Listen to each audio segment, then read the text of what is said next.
सोचिए, एक आम सुबह है। समय करीब 10:30 बजे का है। एक व्यक्ति अपने दफ्तर में बैठकर अपना रोजमर्रा का काम कर रहा है और अचानक पुलिस आती है। बिना कोई वारंट दिखाए। बिल्कुल, बिना कोई वारंट दिखाए और बिना कोई ठोस कारण बताए उसे वहां से उठा लेती है। और फिर कुछ घंटों बाद वो व्यक्ति एक अस्पताल के बिस्तर पर मिलता है, जंजीरों और हथकड़ियों से बुरी तरह बंधा हुआ। और पता है, सुनने वालों को ये लग सकता है कि ये किसी दूर दराज के तानाशाही देश का दृश्य है या किसी सस्पेंस फिल्म की कहानी है। हाँ, लेकिन ऐसा नहीं है। ये भारत के 2024 के विहान कुमार बनाम हरियाणा राज्य मामले की असली सच्चाई है। असल में इस घटना ने कानूनी गलियारों में एक भूचाल ला दिया था। क्योंकि देखिए, ये सीधे तौर पे उस शक्ति संतुलन पर चोट करती है जो हमारे संविधान ने राज्य और नागरिक के बीच स्थापित किया है। जब राज्य की पूरी मशीनरी मतलब पुलिस और जांच एजेंसियां एक अकेले इंसान के खिलाफ खड़ी होती है ना, तो वहां संविधान ही एकमात्र ढाल बचता है। और स्रोतों के इस गहन विश्लेषण में हम ठीक उसी ढाल को डिकोड करने जा रहे हैं। आज की इस विशेष चर्चा का केंद्र भारतीय संविधान का अनुच्छेद 22 है। जो कि बहुत ही महत्वपूर्ण है। बिल्कुल। और इसे गहराई से समझने के लिए हमने कई स्रोत जुटाए हैं। हमारे पास संविधान का मूल पाठ है और प्रतियोगी परीक्षाओं के लिए पिनवास आईएएस के प्रतिष्ठित अध्ययन नोट्स हैं। इसके अलावा निवारक निरोध पर एक विस्तृत शोध पत्र है और सुप्रीम कोर्ट के कुछ बेहद ताज़ा फैसले हैं, जैसे विहान कुमार केस। सही कहा। तो इस पूरी चर्चा का मिशन बस ये समझना है कि जब एक आम इंसान की आज़ादी और सरकार की असीम शक्ति आमने सामने होती है, तो ये संविधान असल में कैसे काम करता है। देखिए, अनुच्छेद 22 को समझना इसलिए भी जरूरी है क्योंकि ये दो बिल्कुल अलग अलग दुनियाओं को नियंत्रित करता है। एक तरफ वो दुनिया है जहां कोई अपराध हो चुका है, जिसे हम दंडात्मक निरोध या प्यूनिटिव डिटेंशन कहते हैं। अच्छा। और दूसरी तरफ एक बहुत ही खतरनाक और ग्रे एरिया है जहां केवल अपराध होने का शक है, जिससे हम निवारक निरोध कहते हैं। तो चलिए उन परिस्थितियों से शुरुआत करते हैं जो किसी भी नागरिक के लिए सबसे आम है, मतलब साधारण कानून के तहत होने वाली गिरफ्तारी। हाँ, जो प्यूनिटिव डिटेंशन है। जी, मान लीजिए सड़क पर कोई विवाद हो गया या किसी पर धोखाधड़ी का आरोप है और पुलिस उसे गिरफ्तार करने पहुंच जाती है। हमारे स्रोत बताते हैं कि इस स्थिति में अनुच्छेद 22 का खंड 1 और 2 नागरिक को 3 प्रमुख सुरक्षा कवच देते हैं। बिल्कुल। पहला है गिरफ्तारी का कारण जानने का अधिकार, दूसरा अपनी पसंद के वकील से परामर्श करने का अधिकार, और तीसरा 24 घंटे के भीतर निकटतम मजिस्ट्रेट के सामने पेश होने का अधिकार। और इसमें यात्रा का समय शामिल नहीं होता। हाँ, तो मैं सोच रही थी कि अगर मैं इसे एक उपमा से समझाऊं तो यह खेल के मैदान में एक रेफरी की तरह है। वो कैसे? मतलब पुलिस आपको बिना फाउल बताए पेनल्टी बॉक्स में नहीं भेज सकती और आपको अपने कोच यानी अपने वकील से बात करने का पूरा हक है। अरे वाह, ये रेफरी वाली उपमा बहुत सटीक है। इन तीनों अधिकारों में से जो 24 घंटे वाला नियम है ना, वो पूरी न्यायिक व्यवस्था की रीढ़ है। अच्छा। देखिए, पुलिस का काम सिर्फ कानून व्यवस्था बनाए रखना है, सजा देना नहीं। इसलिए संविधान ये सुनिश्चित करता है कि गिरफ्तारी के तुरंत बाद एक स्वतंत्र न्यायिक अधिकारी यानी मजिस्ट्रेट ये तय करे कि वो गिरफ्तारी कानूनी रूप से सही है या नहीं। मतलब मजिस्ट्रेट ये तय नहीं करता कि व्यक्ति दोषी है या नहीं? बिल्कुल नहीं। वो उस समय सिर्फ ये देखता है कि पुलिस ने अपनी शक्तियों का कहीं दुरुपयोग तो नहीं किया है। मजिस्ट्रेट के सामने पेश किए बिना अगर पुलिस 1 मिनट भी ज्यादा किसी को हिरासत में रखती है तो उसे तुरंत रिहा करना पड़ता है। लेकिन क्या ये अधिकार हर किसी को मिलते हैं? यहाँ एक बहुत महत्वपूर्ण पेंच है। संविधान ये स्पष्ट करता है कि ये अधिकार हर व्यक्ति पर लागू नहीं होते। जो लोग शत्रु देश के नागरिक हैं या जिन्हें निवारक निरोध के तहत पकड़ा गया है, उन्हें ये 3 सुरक्षा उपाय नहीं मिलते। रुकिए 1 मिनट। शत्रु देश का नागरिक, क्या इसका मतलब ये है कि जिन देशों से हमारे राजनयिक रिश्ते थोड़े तल्ख हैं, वहां का हर नागरिक शत्रु माना जाएगा? नहीं, कानूनी परिभाषा इतनी ढीली नहीं है। देखिए, शत्रु देश का नागरिक केवल उस देश के नागरिक को माना जाता है जिसके साथ भारत आधिकारिक रूप से युद्ध की स्थिति में हो। अच्छा, मतलब आम दिनों में ऐसा नहीं होता? एकदम सही। सामान्य शांति काल में चाहे कोई विदेशी किसी भी देश का हो, उसे साधारण गिरफ्तारी के तहत वो सारे अधिकार मिलते हैं जो एक भारतीय नागरिक को मिलते हैं। ये स्पष्टता बहुत जरूरी थी। तो विहान कुमार केस से ये साफ है कि जब साधारण गिरफ्तारी होती है तो पुलिस को नियमों में बांधना आसान लगता है। किताबों में लिखे ये अधिकार बहुत मजबूत दिखते हैं, लेकिन जमीनी हकीकत कुछ और ही है। हाँ, जमीनी स्तर पर चीजें बहुत बदल जाती हैं। इसी विहान कुमार मामले में, जिसका हमने शुरुआत में जिक्र किया था, पुलिस और गिरफ्तार व्यक्ति के बीच समय को लेकर एक अजीब सी खींचतान चल रही थी। हाँ, अदालत के दस्तावेजों के अनुसार पुलिस का दावा था कि गिरफ्तारी 10 जून को शाम 6 बजे हुई, जबकि उस व्यक्ति का कहना था कि उसे सुबह 10:30 बजे ही उठा लिया गया था। बाप रे! असल में पुलिस अक्सर ऐसा इसलिए करती है ताकि वो 24 घंटे वाले नियम को अपने पक्ष में मोड़ सके। अगर गिरफ्तारी का समय बाद का दिखाया जाए तो पुलिस को पूछताछ के लिए ज्यादा समय मिल जाता है। लेकिन सुप्रीम कोर्ट ने इस मामले में जो फैसला सुनाया ना, वो सच में ऐतिहासिक है। न्यायमूर्ति अभय एस ओका और एन कोटेश्वर सिंह ने केवल पुलिस को फटकार नहीं लगाई, बल्कि उन्होंने कहा कि अगर गिरफ्तारी के आधार मतलब ग्राउंड्स ऑफ अरेस्ट व्यक्ति को जल्द से जल्द लिखित रूप में नहीं बताए जाते तो ये सीधे तौर पर अनुच्छेद 21 यानी जीने के अधिकार का उल्लंघन है। बिल्कुल। और सबसे बड़ी बात, इसके कारण पूरी गिरफ्तारी अवैध हो जाती है। हाँ, यहाँ अदालत ने पंकज बंसल और प्रवीर पुरकायस्थ जैसे पिछले मामलों की लकीर को और गहरा किया है।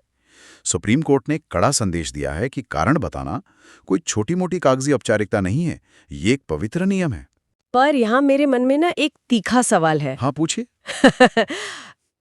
मान लीजिए किसी व्यक्ति ने सच में कोई बहुत भयानक जुर्म किया है, पुलिस के पास उसके खिलाफ पक्के सबूत भी हैं, लेकिन जल्दबाजी में पुलिस उसे कारण लिखित में देना भूल जाती है और बाद में पुलिस एक पूरी तरह से तैयार चार्जशीट भी कोर्ट में दाखिल कर देती है।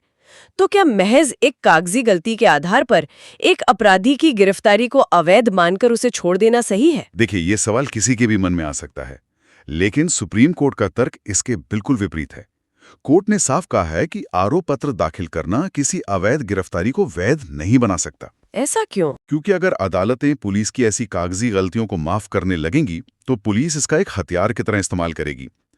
एक बार गिरफ्तारी अवैध घोषित हो गई तो व्यक्ति को 1 सेकंड के लिए भी हिरासत में नहीं रखा जा सकता। मतलब आज जो एक भूल है वो कल को एक परंपरा बन जाएगी। सटीक रूप से। पुलिस को उसे छोड़ना ही होगा, भले ही बाद में नियमों का पालन करते हुए वो उसे दोबारा गिरफ्तार कर ले। समझ गई। तो ये तो हुई उस स्थिति की बात जहां कोई जुर्म हो चुका है, लेकिन अब हम इस चर्चा के उस मोड़ पर आ गए हैं जहां साधारण कानून की सीमाएं खत्म होती हैं। हाँ, और राज्य का सबसे खतरनाक हथियार सामने आता है। बिल्कुल। क्या हो अगर पुलिस कहे कि इस व्यक्ति ने अभी तक कुछ किया नहीं है, लेकिन हमें शक है कि ये कल दंगा भड़का सकता है। यहीं पर प्रवेश होता है अनुच्छेद 22 के दूसरे और सबसे जटिल हिस्से का, निवारक निरोध या प्रिवेंटिव डिटेंशन। ये सुनते ही ना मुझे हॉलीवुड की मशहूर फिल्म माइनॉरिटी रिपोर्ट की याद आ जाती है। अरे हाँ, उसमें भी तो ऐसा ही कुछ था। हाँ, उसमें पुलिस भविष्य देख लेती है और अपराध होने से पहले ही लोगों को पकड़ लेती है, लेकिन असल जिंदगी में तो किसी के पास भविष्य देखने की मशीन नहीं है ना। ये तो ऐसा है जैसे किसी के दिमाग में चल रहे विचार के आधार पर उसे सजा दे देना। सही कह रही हैं आप। तो बिना जुर्म साबित हुए किसी नागरिक की आजादी छीन लेना एक लोकतांत्रिक देश में कैसे जायज ठहराया जा सकता है? देखिए, ये एक बहुत ही गंभीर संवैधानिक चिंता है। हमारे शोध पत्र में जो शोध पत्र है वो बताता है कि निवारक निरोध का मतलब किसी व्यक्ति को सजा देना नहीं है, बल्कि भविष्य में उसे कोई गंभीर अपराध करने से रोकना है। लेकिन इसकी शुरुआत कहाँ से हुई? इसकी जड़ें औपनिवेशिक काल में गहराई तक धंसी हुई हैं। इसका पहला प्रयोग ब्रिटिश भारत में 1818 के बंगाल स्टेट प्रिजनर्स रेगुलेशन 3 के रूप में हुआ था। तो आजाद भारत के संविधान निर्माताओं ने एक ऐसे दमनकारी कानून को हमारे संविधान में जगह क्यों दी? मतलब क्या किसी ने इसका विरोध नहीं किया? विरोध बहुत कड़ा था। लंबी बहसें हुई। पंडित ठाकुरदास भार्गव जैसे प्रबुद्ध सदस्यों ने इसे लोकतंत्र पर कलंक तक कहा था। लेकिन हमें उस दौर की हकीकत को समझना होगा। नव स्वतंत्र भारत का जन्म विभाजन की पीड़ा, सांप्रदायिक दंगों और अलगाववादी शक्तियों के साये में हुआ था। ये वो समय था जब देश का वजूद ही खतरे में था। बिल्कुल। व्यक्तिगत स्वतंत्रता और राष्ट्रीय सुरक्षा के बीच उन्हें ये एक तनावपूर्ण समझौता करना पड़ा। बाद में 1950 में A.K. गोपालन बनाम मद्रास राज्य मामले में न्यायमूर्ति कानिया ने इसके दर्शन को समझाया था। उन्होंने क्या कहा था? उन्होंने स्पष्ट किया कि ये दंडात्मक नहीं है, बल्कि संभावना और अंदेशे पर आधारित है। गिरफ्तार व्यक्ति के खिलाफ कोई चार्जशीट तैयार नहीं होती, क्योंकि उसने कोई अपराध किया ही नहीं है। बाप रे। अगर हम व्यवहारिक रूप से सोचें तो ये तो राज्य के लिए एक ब्लैंक चेक की तरह है। तो क्या इसके दुरुपयोग को रोकने के लिए कोई नियम है? हाँ, बिल्कुल। इस असीम शक्ति को नियंत्रित करने के लिए संविधान ने कुछ अंकुश लगाए हैं। अनुच्छेद 22 का खंड 4 कहता है कि किसी भी व्यक्ति को शक के आधार पर अनिश्चित काल तक हिरासत में नहीं रखा जा सकता। एक अधिकतम सीमा तय की गई है। और अगर सरकार किसी व्यक्ति को उस तय समय सीमा से ज्यादा हिरासत में रखना चाहती है तो क्या होता है? इसके लिए राज्य को एक सलाहकार बोर्ड या एडवाइजरी बोर्ड के पास जाना होता है। ये बोर्ड एक सुरक्षा वाल्व का काम करता है, क्योंकि इसमें उच्च न्यायालय के वर्तमान या पूर्व न्यायाधीश शामिल होते हैं। तो क्या ये बोर्ड एक खुली अदालत की तरह काम करता है, जहां गिरफ्तार व्यक्ति का बचाव किया जा सके? नहीं, यहीं पर इसकी कठोरता सामने आती है। अनुच्छेद 22 के खंड 5 और 6 के तहत व्यक्ति को कारण बताना और अपना पक्ष रखने का मौका तो दिया जाता है, लेकिन सार्वजनिक हित या पब्लिक इंटरेस्ट के नाम पर सरकार तथ्य छुपा भी सकती है। यही तो बात है। ये तो सच में एक ब्लैंक चेक है। पुलिस आसानी से कह सकती है कि हम कारण नहीं बताएंगे क्योंकि ये सार्वजनिक हित में नहीं है। एकदम सही। और इस प्रावधान का दुरुपयोग कैसे होता है, इसका एक सटीक उदाहरण हमारे स्रोतों में दिया गया तेलंगाना का हालिया मामला है। हाँ, वो मामला तो सच में हैरान करने वाला था। पुलिस ने दिन दहाड़े मंगलसूत्र छीनने वाले एक आरोपी को खतरनाक गतिविधियों की रोकथाम अधिनियम के तहत गुंडा बताकर निवारक निरोध में डाल दिया। मतलब एक मामूली चोर पे सबसे कड़ा कानून लगा दिया। हाँ, तो सुप्रीम कोर्ट ने इस पर क्या कहा? CJI DY चंद्रचूड़ की अध्यक्षता वाली पीठ ने इस आदेश को सिरे से खारिज कर दिया। अदालत ने यहाँ कानून व्यवस्था और सार्वजनिक व्यवस्था के बीच का अंतर समझाया। क्या आप इस अंतर को थोड़ा आसान भाषा में समझा सकते हैं? क्योंकि सुनने में तो ये दोनों एक जैसे ही लगते हैं। बिल्कुल। इसे 3 गोल दायरों की तरह समझिए। सबसे बड़ा दायरा है कानून व्यवस्था का। इसमें चोरी, मारपीट जैसे साधारण अपराध आते हैं। अच्छा, जिसमें आतंकवाद शामिल है। तो सुप्रीम कोर्ट का कहना था कि चेन स्नैचिंग सिर्फ सबसे बाहरी दायरे यानी कानून व्यवस्था की समस्या है। एकदम सही। सुप्रीम कोर्ट ने साफ किया कि पुलिस अपनी नाकामी छुपाने के लिए निवारक निरोध का इस्तेमाल नहीं कर सकती। सलाहकार बोर्ड को भी सिर्फ कागजी कार्रवाई न बनकर एक असली सुरक्षा वॉल्व की तरह काम करना चाहिए। ये पूरी चर्चा हमें ये सोचने पर मजबूर करती है कि एक स्वस्थ लोकतंत्र में अधिकारों की जानकारी होना कितना जरूरी है। बिल्कुल। राज्य की असीम ताकत के सामने संविधान का अनुच्छेद 22 ही वो पतली रेखा है जो एक नागरिक को पुलिस तंत्र के मनमानेपन से बचाती है। और अब इस विश्लेषण को खत्म करने से पहले, जैसा कि हमने वादा किया था, हम एक ऐसा तथ्य सामने रखने जा रहे हैं जो पिनवास IAS के नोट्स में बहुत गहराई से छिपा है। हाँ, और ये बहुत ही हैरान करने वाला तथ्य है। तो हमने जिस अधिकतम समय सीमा की बात की थी ना मूल संविधान में, हाँ, वो सीमित 3 महीने थी। लेकिन 1978 में 44वें संविधान संशोधन ने निवारक निरोध की अधिकतम अवधि को 3 महीने से घटाकर 2 महीने कर दिया था। और आज भी प्रतियोगी परीक्षाओं में सही उत्तर 2 महीने ही माना जाता है।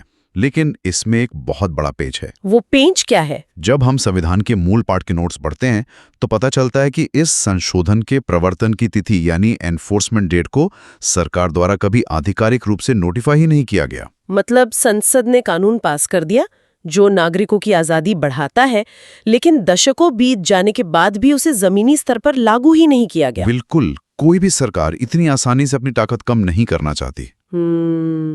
तो ऐसे में हम सबके लिए ये एक बहुत ही गहरा सवाल खड़ा होता है।